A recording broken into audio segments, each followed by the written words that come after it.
So here's bad news. How do you discern one thing from another? And especially with all the information, what can you believe? What can't you believe? So try to separate fact from fiction. What's true and what's not. So everything in moderation is the best advice. And I hear this from a lot of people.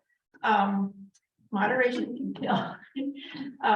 Moderation, the body, you're not going to lie to the body. So when I go to Arethusa and get that quadruple cone with our homemade, and my brain says to me, well, there's not that much sugar in there, and they're really nice to their cows, and it's just going to taste so good and all of that. And I do that now and then. I could say that, but don't tell anyone. So that's false. So even moderate use of unhealthy foods leads to a number of adverse health issues. Wheat products are the only source of gluten. False. Gluten is found in all wheat products, some grains related to wheat, almost all processed foods, and even lipstick. The crazy little story about gluten is that, we demonize these things. Gluten is actually good for us, but so many of us can't tolerate gluten because our guts are not healthy. So the idea is to get our guts healthy so we can eat gluten and we can eat other things that we're sensitive to and we think we're allergic to. Juices and smoothies are the best way to eat your vegetables. Who knows the answer? No. I'm hearing, yeah, it's kind of good. False. Without chewing our food, we bypass the first important stage of digestion, which means poor absorption. Juicing takes a lot of fiber out, and you want to eat fiber. Fiber is the most important thing. Coconut has many beneficial properties. Who knows the answer? Yes. Yes. True. But although coconut oil does have many beneficial properties, it also happens to be made of nearly 93% saturated fat. Sure tastes good though. Yes. Olive oil is good for your heart. Raise your hand if you think yes. Yeah. Yes. This is controversial. All oils, but here's the truth about oils. All oils are processed, and we want to stay away from processed foods. They're stripped of everything that's really good for us. All the fibers out. You're not eating the olive. Eat the olive, yes. They're the most calorie-dense food on the planet. And the study that this Dr. Vogel did, he showed that eating olive oil reduced blood flow by 31% after an olive oil meal. So my question is, so say you take a statin like I do, and your cholesterol level is at a certain level, and then the doctor says, don't eat this, don't eat that, don't eat this, don't drink that. But they never say, don't use olive oil. Mine doesn't anyway. They don't know. They're not taught nutrition in med school. However, there's a wonderful doctor, Dr. Michael Clapper, who has a program called Moving Medicine Forward. And he's going into the med schools and he's teaching doctors how to teach nutrition harder. So there are good things happening, really good things happening. But my cardiologist was bragging about how he eats bacon. Oh, I mean, I had an episode recently and 3 or 4 cardiologists, and none of them looked healthy. I found one who does look healthy though, really healthy. Is butter and fat though? Butter is butter. Butter is no, it's dairy. Yeah, and that whole thing on Time magazine was just ridiculous. Just ridiculous. I'm so sorry about that. Dairy products contain the most calcium. No. Yeah, no. That's Christina Vanderwerf's cow, if anybody. So there's more calcium in 4 ounces of firm tofu or 3/4 cup of collard greens than there is in whole glass milk. And they're more, well, I'm going to get to the fracture things, but cows have their nose in the grass. and they're eating those things, and then they process it through their body. And, you know, when we eat the cow, we eat the calcium that's created in the cow. Isn't it better to eat the calcium directly from the plant? So, I mean, I don't know about you, but I don't want something that's sort of regurgitated through. Okay, no. No, those strong bones. I'm sure you know the answer to this, right? Fracture rates are higher for those who consume 3 or more servings of milk a day compared to those who do not drink milk at all. That Harvard Nurses study was an excellent study. Salmon is a better source of protein and far less fatty than beef. Raise your hand if you think it's true. Oh, I love salmon. I know, it's sad. Fish is more like a cow in terms of saturated fat, 70% of fat in most fish is not good fat. The fish is actually a good source of protein, but we ruin our waters, and eating the right fish, you know, cod, halibut, haddock, flounder, what else am I missing? The whitefish. You know, it's still good if you can get it from a really good source. But it's a shame because fish would be a good food to be eaten. Vegetarians lack protein. Come on, you're all gonna say no, right?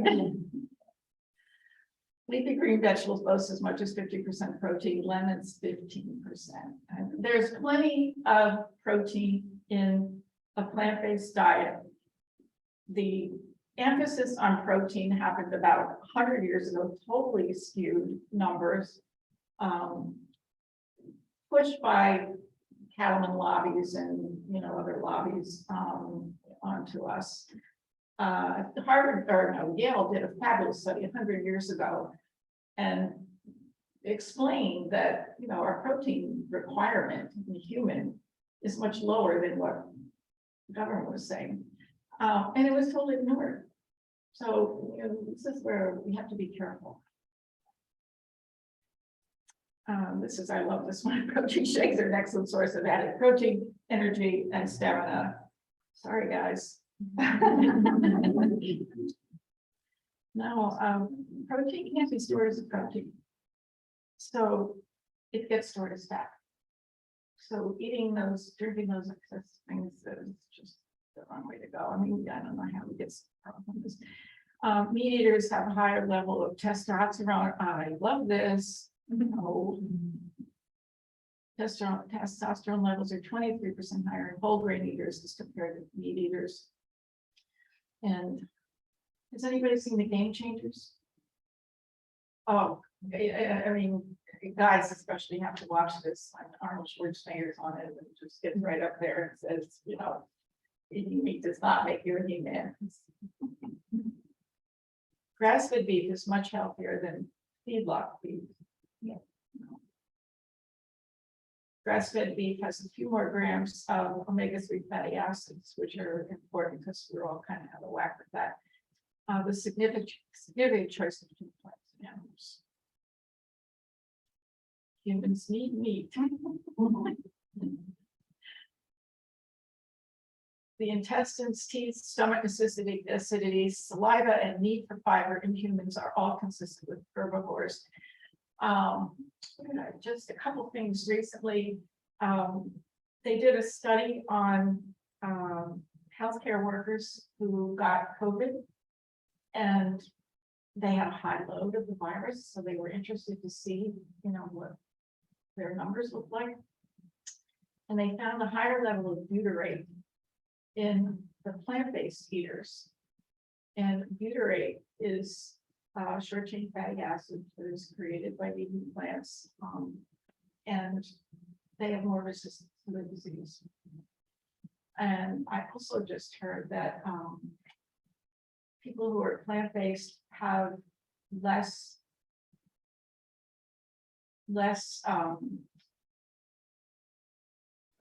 getting this backwards. The antibiotic resistant gene, they have less of that, so they're not as susceptible to an antibiotic not working as it needs to. diabetes and heart disease are irreversible. Diabetes and heart disease are now considered reversible through diet alone. It's Dr. Bernard, is one of my doctors that I follow. He is the reason that the My Plate doesn't say meat anymore. It says protein, and dairy is now out in the bubble somewhere. I don't know if that's what I mean. He's done a lot of work suing the government to make them fess up and tell the truth. He also has a clinic where he teaches plant-based as well as traditional medicine. He wrote a song for children during COVID because it was beautiful as baby animals. And he had a wonderful violinist, and he put that out because the children were suffering. So what else does he do? Oh yeah, he is after these universities and laboratories that are using so many animals in their experiments, and he's making great ground on that.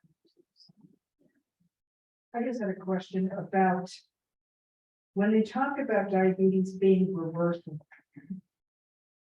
Does that mean that that person has become someone who is not a diabetic and would not become diabetic again? Or does it mean more in remission? No, it's type 2 diabetes, although people with type 1 can improve their condition. Yeah, I'm talking about sex. Yeah, but I have met people. This is an extreme example, but one person I remember so well, 10 days on a plant-based diet, got rid of their medications. Now that's extreme, but many people, I go to this conference every year, there are 200 of us, or 2,000 of us on the ship. So you get to talk to people, for all the meals through the whole 10 days or whatever. And you're constantly talking to people who are either doctors, presenters, or people who have followed this program and whatever. And it's amazing how many people just cure themselves. Yeah. So it's possible. Then as far as like diabetes go, like I'm like the poster child for every one of these things. I'm the poster child for every one of these things that just came up there, and I'm trying to reverse all this stuff. But one of the advantages I have is I wear a Dexcom, and it monitors my blood sugar level all the time, and I can see how food directly affects my blood sugar level, my mood, my personality, everything. Like boom, immediately. If I cut certain things out, it stays steady, and I'm doing great. But food is so important. When I had a lap band done many years ago, I took off over 200 pounds. And during the time of the lap band, just cutting down on my foods, I was not on any medicines at all because of food. I directly affected by food immediately when it comes to diabetes, which led to all my issues, which because I saw you in cardiac rehab many times. It's my best friend. This is my new best friend. But it's great to have somebody who's one. Because I mean, you can listen to me, but listen to him. The key to ending global hunger is producing more animal protein. Oh, man. The world ate a plant-based diet. We could feed everyone on the planet plus an additional 2 billion people. It takes 4 million gallons of water to grow a ton of livestock, as opposed to around 100,000 gallons to produce a ton of vegetables. It depends, some vegetables more or less, but so is that enough? Enough? There's more. Okay, so this is one of my favorite things, the fats in the diets. Fats. Who's heard of any of these? I love it. I made up one too. I have the go-go berry from East Borneo. So they just layer on and layer on, and the dirty little secret about diets is diet. There's more gain than loss from diets. So we don't want to lose weight. Just get on the lifestyle program. Like I said before, try to avoid labels and use common sense and you have to like put your blinders on and put your earplugs in. Because it's everybody's got an answer. Paleo diet is basically same thing as the Atkins diet.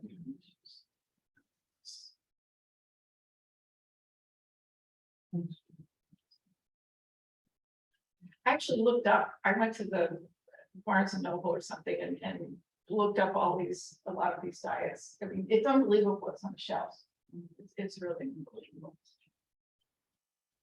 No diet. And then there's the standard American diet, and this is what Americans typically eat. And why we're so sick.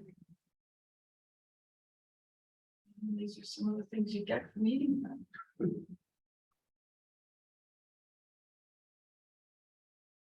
Sad. Okay, really want to take a deep breath. So what's the solution? Food. Good food. Good food, but it be thy medicine and medicine be thy food. Socrates said this how many years ago? 2,500 years ago.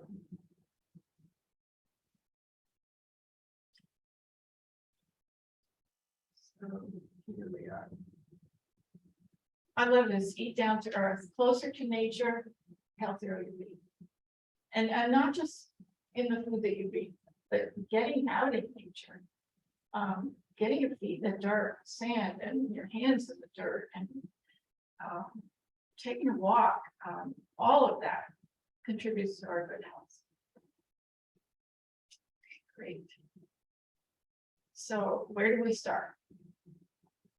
Food-based solutions, number one. Get back in the kitchen. One of my teachers said that cooking is the greatest, highest art form. And not everybody likes to cook. Okay, but even if you don't like to cook, just try to think about the connection between cooking and your health. And I think somehow get the mindset of the importance. Eating out is eating out, and you know you can get some good plant-based food that's usually oversalted or overboiled or whatever. So the best thing to do is eat your food at home and cook for yourself. So this is cooking at home, this is eating out. This is controversial, but I'm sticking with it. And there are no studies on this. Eat for your ancestors, your latitude. So there's a reason that coconut trees don't grow in Brooklyn. Eating locally, eating seasonally, all makes sense. And I love it when I go to the Caribbean and I can't wait to eat all those pineapples and coconuts and all of that, but it's really not the best idea for those of us from a temperate climate. So just try to ease into it a little bit, but you know, we're not meant to eat coconuts here. They're very, very sweet and they're very, very cooling. So this is a yin-yang macrobiotic way of looking at it, but it makes sense. Eat in season. I mean, we're lucky here. We have farms and farmers markets, and lots of us have plenty of places to grow a garden and all of that. So eating in season is really much easier for us. And you know, these are the first things that come up in the spring. You know, shoot up and they're tender and all delicious. And then you know we get into summer foods, which are ending now, kind of. Autumn foods store heat and can be stored longer and store energy. So in the winter, these are the things to eat. This, by the way, is a Japanese kombucha squash. If anybody hasn't tried it, it's like sugar. What's it called again? Kombucha. It looks like a turban, sort of. Eat fresh. Oh, please eat fresh. I have trouble in the winter because the greens are so old. And I mean, greens are probably the most important food you can eat. They're full of chlorophyll. They're excellent for the heart. People with heart trouble should eat greens at every meal. Steamed greens. And this is science, excellent for us. Eat fresh organic foods. And the non-GMO foods are also fine. If they're non-GMO, they don't have to say organic. And there are also farmers who are really growing organically, if you talk to them, but getting the certification is difficult. So to go to farmers markets, talk to the farmer, find out what they spray with and if they spray, and then you can buy things that aren't always with the organic seal. More forks, fewer knives. Yeah, you need a fork to eat all of that. Good to your gut. Okay, the gut. This is a very big deal. It's like 5 years ago. And it came out of the genome study. We are not really human. We are only about 20% human. That number varies a little bit, but it's fascinating. And I mean, even the Museum of Natural History of New York did a whole exhibit on the gut. And so what's the big deal about the gut? So here's what happens when we eat. The food, we ingest the food, if we're eating plants.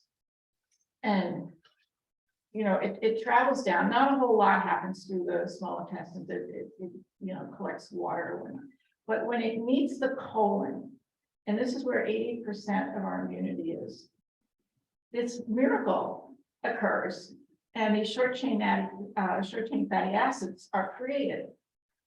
And why is that so good? It enhances virtually every system in the body. It's good for the brain. It improves brain clarity. It's good for the heart. These short chain fatty acids. It creates satiety. So people are trying to lose weight. You feel more full when you eat, just from eating plants. It's like a miracle. It's the most exciting thing to me. I mean, I want to stand out from the post office and grab people and say, you're eating your fiber today. But it has to be fiber that does that. And all plants have fiber.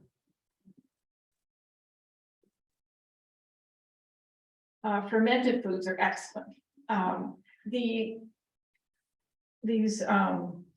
Real Pickle, that's a great brand, and this other I haven't blanked it out, but you'll see these, they're refrigerated. They're lacto fermented, so the best fermented foods are made with salt, not with vinegar. That doesn't do the fermenting that is the best thing for our gut.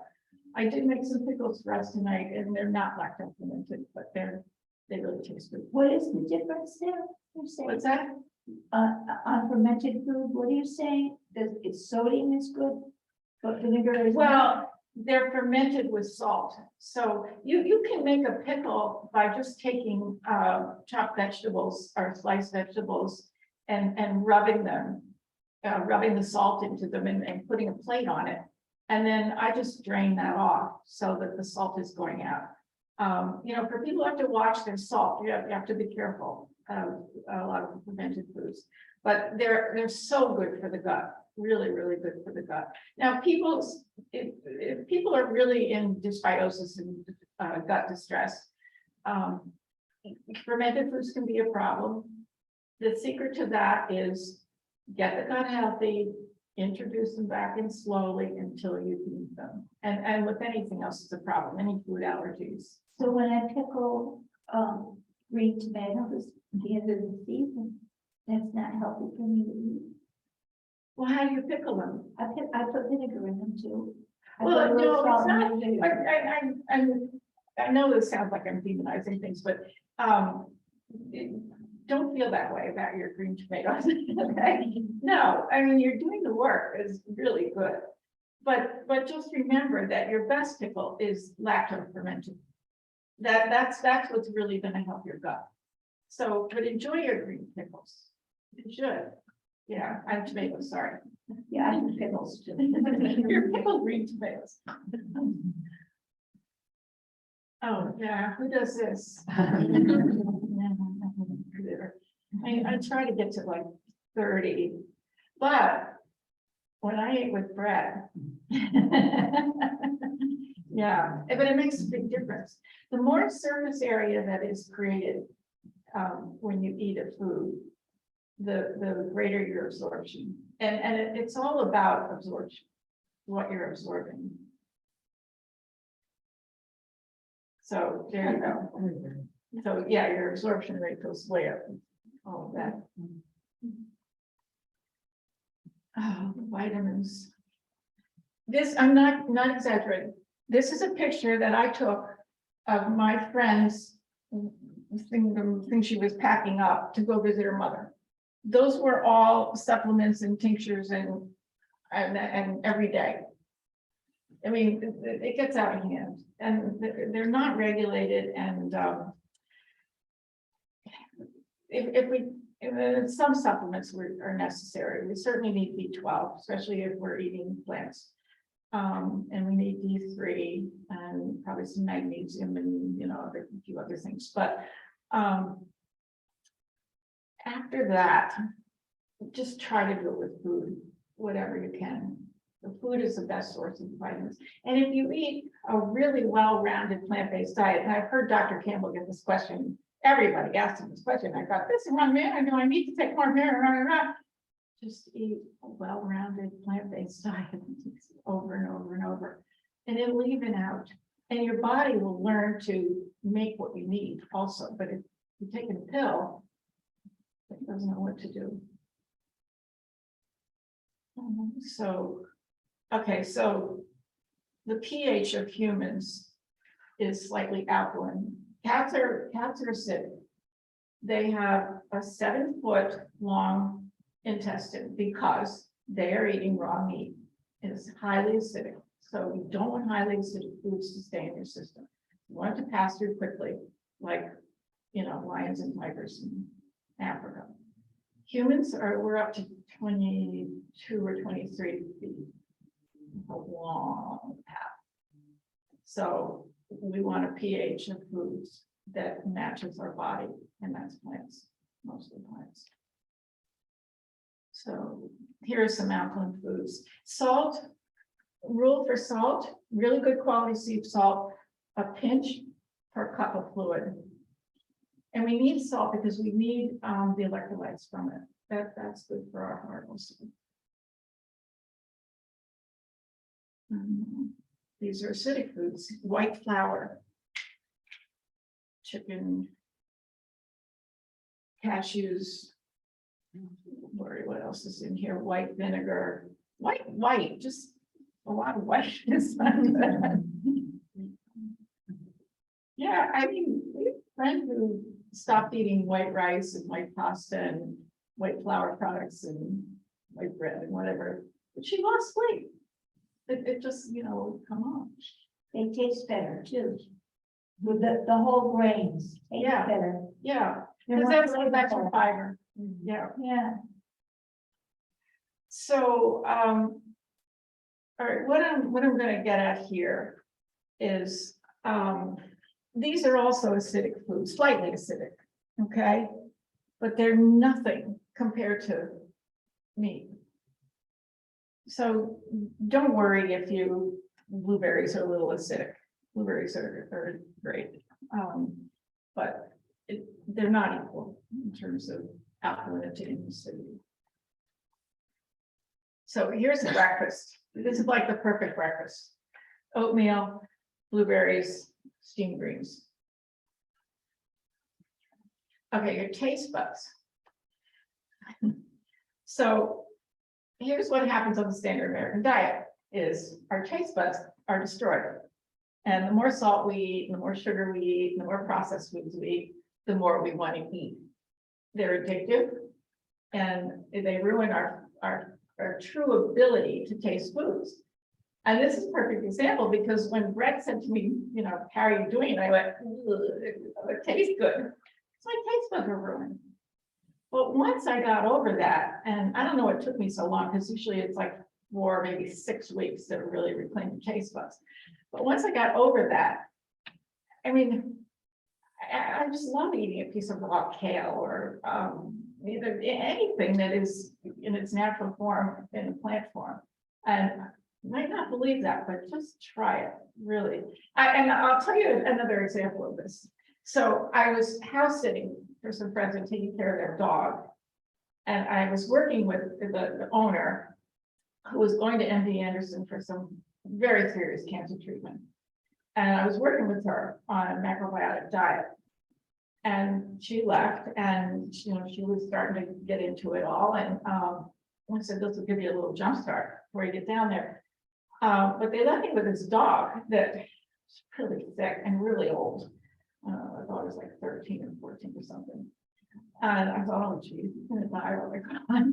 And she had given me specific instructions on what to feed him. And she had this horrible dry food and some good organic meat, but she wanted it fried. And no. So I tried to give the dog a little piece of kale. You know.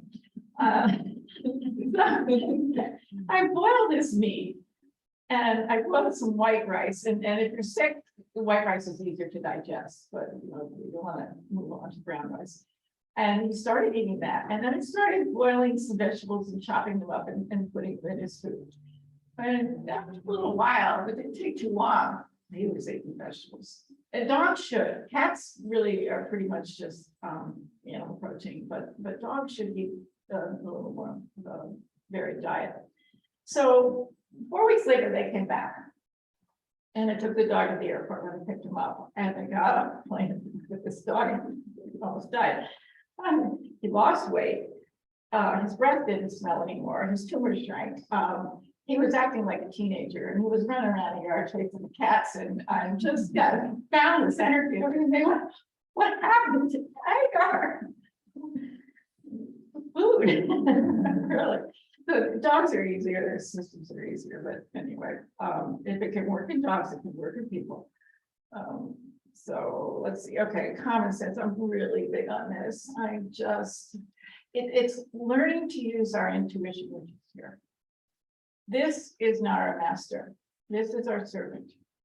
So when my mind says, there's not that much sugar in Earth's ice cream, it is controlling me.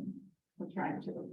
So just, listen to the thoughts, but you don't have to attach to them when it comes to anything, actually. Try to think down to earth, anything coming up from the earth, it's just a simple way to do it. Avoid fads and this. Yeah, the body's default button is to heal. The body isn't trying to get sick. It wants to get better. It's fighting to get better all the time. Now, granted, we all get to the point sometime in our life when it gives up, but through most of our lives, it is really trying to heal, wants to heal. And follow your intuition. Which is here. Okay, exercise. So this is me like 5 years ago, I guess, or something. I used to go to St. Croix and there was this triathlon, and one year I watched the triathlon and I got very frustrated. I don't like to sit here and watch this. I was very inspired. This friend of mine said, well, they have a sprint you could do, and it's like 12 and a half miles. I got this idea in my head. I don't listen to my head. So the next year, and I had no clue that I could do this, but I trained and I went out and I did it, and I did it.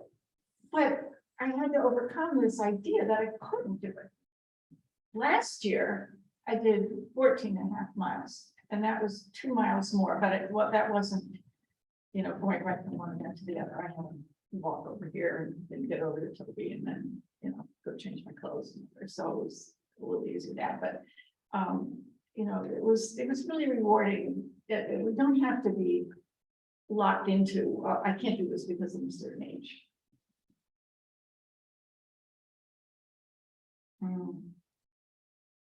This is so important. I mean, you don't have to go to church, you don't have to go to yoga classes, you can take a walk, you can sit in nature. Well, here's Ted Meralda, build stone walls, that's a meditation, that's grounding. This is New York City. You know, go sit by a beautiful fountain. Relax. Yeah, so I had to eat the ice cream so we could take the picture. Yeah, and I think of it as a conveyor belt. If you fall off, get back on and don't beat yourself up. Forget it. The past is history. Okay, that ice cream cone I ate in there, there's a last year, it's gone. Done. Yeah, keep calm and carry on. Yeah, reducing stress. I've been working with Miranda Thompson, taking mindfulness meditation now. I do a lot of yoga, done a lot of meditation, but I haven't done mindfulness. And I'm a slow learner. I can see this. It's really wonderful for your health. And just techniques. I mean, we all have things during the day that, oh my God, why did they say that to me or whatever, and you know, being able to let go of it, learn to breathe, so many breathing techniques and whatever, but you know, these things that we hold on, they eat away at us and they're not good for our health. Yeah, keep it simple, smart person. Oh my God, I'm trying to do this and throwing out things. Lights out by 11. So in bed by 10, lights out by 11. At 11 o'clock, the fight or flight kicks in. And I don't know if anybody's noticed that, but if you stay up after that, you get a burst of energy. You don't sleep well all night. You wake up tired. You're a wreck the next day. I mean, I'm going to bed at 8:30 now, and probably asleep by 9:30. Yeah.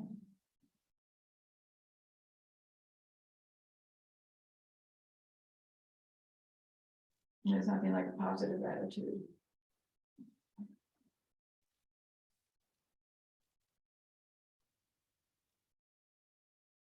So I'm down to Clorox, boric acid for the ants, vinegar. What else? That's all I clean with. Yeah. It's taken me a while to get rid of some of the junk. What about your laundry? What's that? What about your laundry? Well, I hope these detergents are okay. Yeah, but yeah, I use. You can mix your own baking soda. Yeah. They're a lot of fun. Yeah. Yeah, my clothes aren't that clean, you know, after they're laundered. I mean, whites get, yeah, kind of dingy. But I love it.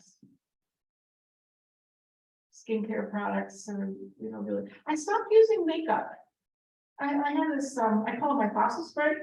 I took a course this year, and triple board certified doctor, did 17 years of research at UVA and saw the light. And now he's got this product that's made from a 16 million year old fossil layer. I'm not trying to sell it, but I started spraying this on their skin product, and I started spraying this on my skin.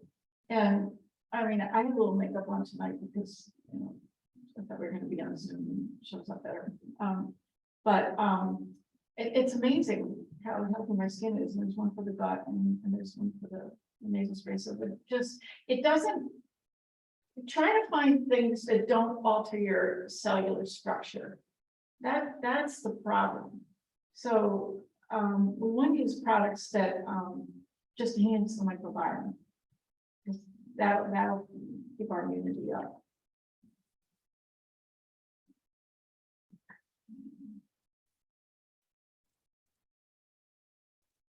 This was another thing that Brett did. Body rubs. Yeah, it's just get in the shower and activate your skin. Of course, there's, and I don't know when, you know, they're ever going to come clean on this, but my happiest days are when I'm not on the computer at all. I'm hardly on the cell phone. You know, I don't get back to people as fast, but this stuff is nice and goofy. I'm not going to get into that too much. So these are some of the books this is an old list. food labels. Oh, and here's a little trick where, the sodium should not be more than the calories. So that's something you can always check on the label. But anything with more than 3 ingredients too is something to look out for. Discernment. Okay, use my pitch. I wonder the hell. Okay. So, let's see. These are all the things I do. Thank you.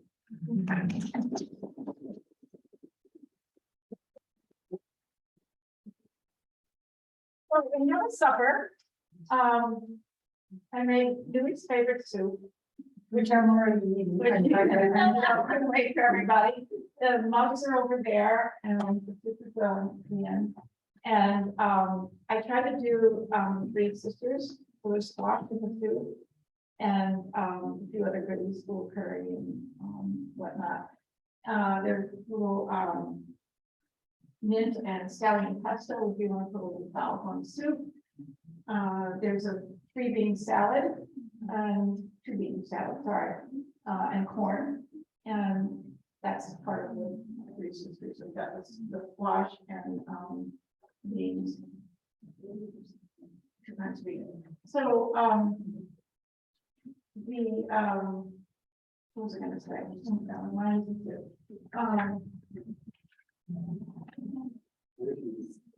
Well, anyway, there's cucumber salad, there are pickles. These are brownies made without dairy or refined sugar, and they have black beans in them. And these are energy squares, and they also have dairy and no refined sugar. Peanut butter. Anybody have allergies of any kind? Oh, healthy, fruit. Yeah. Okay, so that's good. All right, so I did it in an hour. So question, yeah, if you want to have the Q&A during while we're eating, or I mean, are you all starting? No? Do you want to take a few questions? You said Miranda Thompson, you were doing meditation. Is that someone in town? That's Miranda. I'm Miranda. Wait, who's there? Miranda Thompson. Miranda Thompson. The gal at the library? Yeah. Yeah, Lee. yeah. She's Tony and Allison Thompson's daughter. And there's something in town. She's here in the summer, but she does things on Zoom. And yeah, she's really great. Can I just Google her and find out more about her? Yeah, I just. I also have Yeah. Sorry, she taught at the summer. She taught in the town chapel in the evening. That's just because I like